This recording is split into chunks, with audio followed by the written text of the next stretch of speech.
Dans la vie de tous les jours, on a tous déjà connu quelqu'un qui s'est déjà fait avoir par une arnaque en ligne, que ce soit un ami, un collègue ou même encore un membre de la famille. Parfois c'est une fausse livraison, parfois un message de la banque ou d'un service client, d'une boutique en ligne. Et à chaque fois on se dit, mais comment t'as pu cliquer là-dessus ? Bon, soyons honnêtes, parfois c'est juste que la personne n'a pas réfléchi, elle était pressée, elle n'a pas lu, elle a cliqué, on l'a tous fait un jour. Mais le plus souvent, ce n'est même pas une question d'être bête ou distrait, c'est juste que ces attaques sont devenues très bien faites. À titre personnel, travaillant dans l'informatique, je vois ça tout le temps. Des collègues parfois ultra compétents qui tombent dans le piège, pas parce qu'ils manquent d'intelligence, mais parce qu'aujourd'hui les mails frauduleux sont presque parfaits. Les logos sont identiques, le ton est professionnel, et même les adresses mail paraissent légitimes. Et c'est là tout le problème. Le phishing ne vise plus les gens crédules, il vise tout le monde. Dans cette vidéo, on va voir pourquoi ces attaques fonctionnent encore, comment les reconnaître et surtout comment ne plus se faire avoir. Par ailleurs, c'est la première vidéo de la chaîne et j'en ferai d'autres sur la cybersécurité au quotidien. Si ce genre de contenu vous plaît et vous parle, pensez à vous abonner pour ne pas manquer les prochaines. Afin de se rendre compte de la proportion de ces attaques par phishing ou hameçonnage en français, chaque jour on compte plus de 3,4 milliards d'emails frauduleux qui sont envoyés dans le monde. En France, c'est près de 9 entreprises sur 10 qui ont déjà été la cible d'une attaque de phishing, et du côté des particuliers, plusieurs études montrent qu'un Français sur deux a déjà failli cliquer sur un lien frauduleux. Ces chiffres montrent donc l'importance de sensibiliser tout le monde dans le milieu particulier ou professionnel. Afin de comprendre le phishing, on va prendre un exemple simple. Dans une entreprise, un salarié reçoit un mail d'un fournisseur connu. L'objet est normal, votre facture du mois de novembre, le message est propre, bien présenté et le lien semble pointer vers un document habituel. Le salarié se dit « bon, c'est normal, je bosse avec eux toutes les semaines ».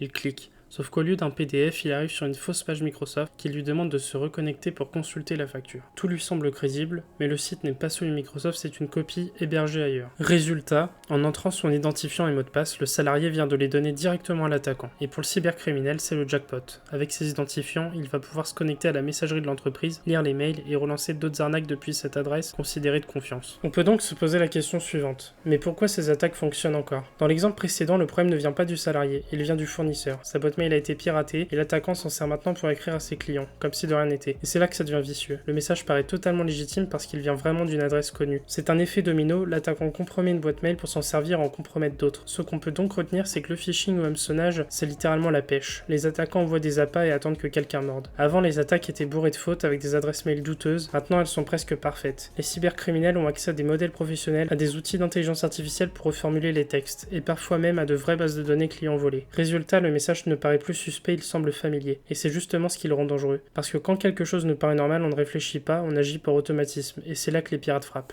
Maintenant, on va voir les bons réflexes à adopter. Heureusement, il existe quelques gestes simples qui permettent d'éviter un grand nombre de ces attaques. Tout d'abord, la première chose, c'est de vérifier toujours l'expéditeur. Pour ça, vous pouvez survoler le nom pour voir l'adresse mail complète. Un pirate peut très bien se faire passer pour service client EDF en modifiant l'entête du mail. Mais si on regarde en détail, l'adresse mail ne correspond pas à celle officielle, ce qui est suspect. Le nom de domaine, c'est la partie après le arrobase, et ici on constate que ce n'est pas @edf.fr mais une autre. Ça sent donc l'arnaque. Si des fois vous avez un doute, ce que vous pouvez faire, c'est copier l'adresse mail en entier et faire une recherche Google pour voir s'il y a eu des signalements. La deuxième chose, c'est déjà de survoler les liens avant de regarder où ils mènent vraiment.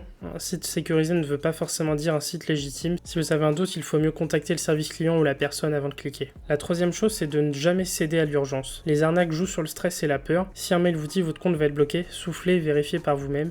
4. Ne communiquez jamais vos identifiants par mail. Aucune banque, aucun service ne vous demandera ça, c'est autant précieux que votre code de carte bancaire. Et enfin, en 5, en cas de doute, surtout vérifiez toujours, comme je l'ai dit avant, auprès du site officiel. Contactez le support client, que ce soit sur le site officiel ou par téléphone. Et si c'est un mail d'un de vos collègues ou d'un de vos amis et que vous avez un doute, n'hésitez pas à les contacter. Si jamais vous avez déjà cliqué et que c'est trop tard, il y a plusieurs choses à faire. Tout d'abord, c'est changer le mot de passe. Ensuite, vous pouvez activer la double authentification, ce qui permettra de toujours devoir s'authentifier depuis votre téléphone ou autre avant de vous connecter. Dans votre compte de messagerie ou autre, vous pouvez aussi vérifier les dernières connexions, ce qui permettra de supprimer les appareils qui ne vous appartiennent pas. Si vous avez donné des informations bancaires, évidemment, il faut contacter votre banque d'urgence. En tout cas, ce qu'on peut retenir, c'est que les arnaques, elles évoluent, elles deviennent plus crédibles, plus ciblées, et elles visent tout le monde. Mais maintenant, vous avez les clés pour ne plus tomber dans les pièges. La vigilance, c'est comme un réflexe, plus on la pratique, plus elle devient naturelle, et si vous avez appris quelque chose dans cette vidéo, pensez à la partager à quelqu'un qui clique un peu trop vite, parce qu'on a tous un proche à qui ça pourrait éviter une mauvaise surprise.